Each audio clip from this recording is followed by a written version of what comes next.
If I die young, bury me in satin and donate my body to science. That's what we're gonna be talking about today. I found this interesting article from lifehacker.com which talks about what you need to know if you are interested in donating your body to science. And I always thought that it was sort of a creepy topic, but they really break this down, and there are actually a lot of interesting things that you might wanna know about if this is something that you've ever sort of considered.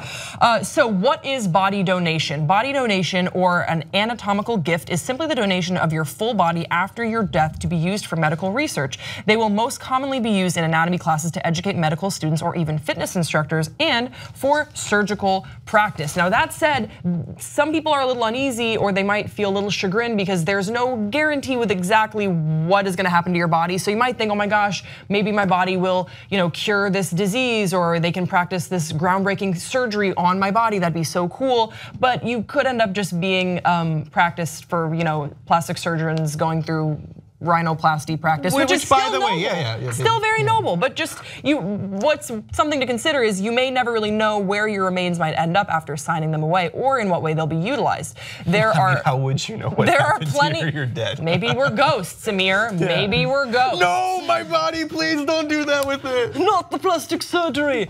There are plenty of institutions that will be grateful for your anatomical gift and will treat your remains with respect. And now another thing that you think about, that I think about as a huge horror movie fan, is how will my body be treated? This sounds like fodder for a horror movie, that it's gonna be abused. And there are absolutely horror stories from weird mistreatments, misconduct with cadavers in the past, but people are really moving away from that. Medical schools are actively working to teach their students empathy and respect for their cadavers. Listen, even going so far as Mercy College in Dobbs Ferry, New York, they have an anatomical donor appreciation ceremony, and they're not alone. There are tons of medical schools that have appreciation ceremonies where people will read poems and they'll preach empathy, and they view the cadavers as silent mentors. And it's kind of beautiful. It's the passing on of, you're saying, I'm giving you my vessel and now you can use it for good. And that might help someone that thought that they just give you a weird name and mess around and pose your body in funny clothes or something. I laugh because you said they're just starting to teach medical students empathy and whatever. Well, no, they're not just. And it's before everyone in medical school, all the doctors are just sociopaths. Yeah, well, actually this article says there's a long history of medical students having a laugh with their cadavers. Yeah, I think there was a picture in the article too of them. Yeah, and I went down that rabbit hole, and I mean, we talked about H.H. Holmes on an not aired No, we never talked about it yet. No, we did. We talked about H.H. Holmes on an episode of Murder with Friends that we never aired because it was awful. It was the first one we shot. We have the secret files of the Murder with Friends. The secret files, and he messed around a whole bunch with cadavers in really inappropriate ways. So yeah, it is I guess, all things considered, it's kind of a recent phenomena to have so much empathy and to revere the people who donate their bodies to science. I think a good example of this is Emily Feit, who was interviewed for this story. She's an occupational therapy graduate student. She says, quote, "The realization that this tissue that I could hold in my hands and was able to study up close was once a living part of someone's very life, the absolute miracle of inhabiting the body." It is pretty cool. I mean, to me, it's just one of those things where some people are very attached to their earthly body, their physical body, but when you pass on, what becomes of it? That's what raises so many questions for me. So I'll be interested how you guys feel about your earthly physical body. Should you donate your body to science? What are the pros and cons of this? The pro is that supply is really down, and so they need people to donate their bodies. Shockingly, it's not a very common thing that people want to do. New York State passed a controversial law ending a 162-year-old tradition that allowed unclaimed bodies to be used by medical schools. Now you have to have written consent by the next of kin that's required, or proof that the deceased had planned to donate their body, which totally makes sense for me. I don't think you can just take unclaimed bodies and use them for science. Claim there's what is there, lost and found of dead bodies? Probably, there are probably a lot of after 30 days, they're like, oh, what? Think about it. Think about there's probably vagrant populations or undocumented populations. It's a lot of dead bodies. There are so many dead bodies. So sort of a rationale that one person said, a doctor that was interviewed about donating your body to science was, quote, "It's a waste to put me in the ground, make me purposeful out there. Donating your body also saves the cost of the entire process of a funeral. There are family members members who say, I don't have $8,000 to $12,000 it costs to have a funeral. The way to do it is through private donations. They recommend just reaching out to your local medical schools to inquire about what their practice is, what their sort of procedures are for that. Also, make sure that you know that there are for-profit companies that will take cadavers, but they are for profit. They're more like body brokers, they say, and because of that, it's not really a guarantee. It's not a very sexy business. Yeah, that's the creepy. Like this didn't creep me out except when I hear about body brokers, and there's a greater chance, they say, that you will not remain whole as a full medical cadaver, but be divided up and sent to different institutions that have literally the opposite of a bodybuilder. Is a body broker. Is a body broker. And then another final place where you can send your body that I think is actually really cool that I totally want to do is called a body farm.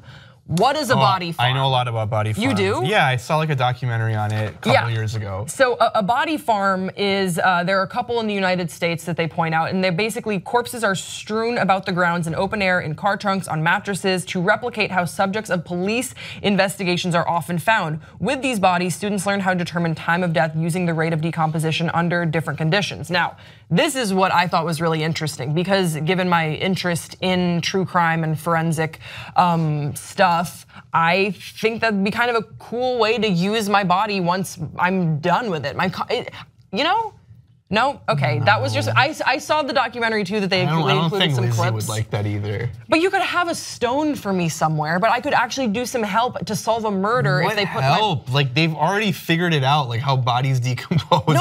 No, that's not true because look, bodies decay very differently on a Colorado mountain than they do in a Florida swamp, and forensic investigators need to be trained in the specifics of their geographic areas. You're right, they probably don't know how a body like decomposes in like a campground yet, so like you'd be perfect for that. See, wouldn't that be perfect? Yeah. If you had my body decomposing next on a campground surrounded by a whole bunch of dogs that are benevolent and let's assume wouldn't eat me. Yeah. That's something kind of cool. And then lastly, you can also donate your body to science. There's this thing called Body Worlds, which I hadn't heard of before, but you might recognize the artwork from online. It is by a guy named Dr. Gunther von Hagens, and his type of art is a sort of art where flayed preserved corpses are displayed in various active poses such as playing sports, dancing, or riding skinned dead horses.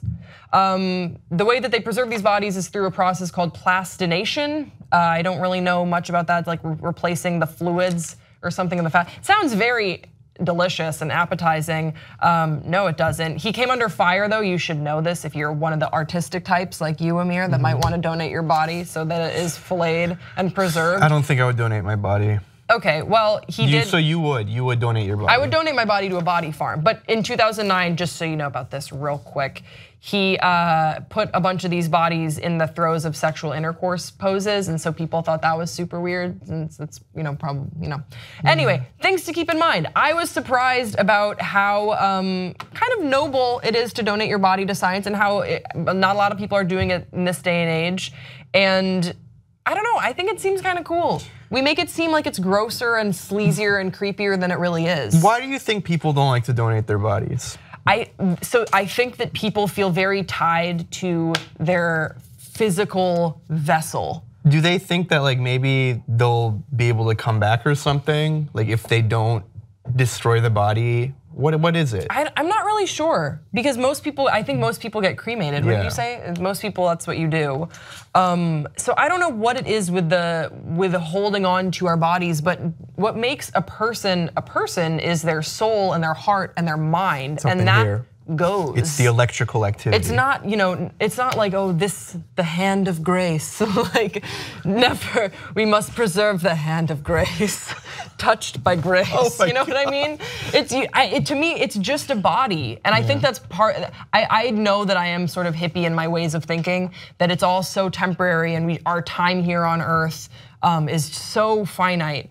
Why cling to something so physical and fleeting? Like what's the point if you can help people? Yeah. If you can help science or you can help some sort of discoveries or just a kid working on his plastic surgery, then yeah, do it. Because we live in LA, there are a lot of people with botched plastic surgery here. And maybe if more people donated their body to science, Sophie is disgusted, then we would have better plastic surgeons. All right, I feel like I was alone on this whole story, Yeah, and that's I think okay, so. and that It's happened. Okay. No, it's fine. It's totally fine. You're a normal person. I felt like I was like, the more information I tell them, they will definitely be won over, and it didn't happen this time, and that's also okay. But I want to hear from you guys in the comment section below. Donating your body to science, is it weird? Did you know anything about it? Is it something you're considering, or do you take a hard line against it? Why or why not?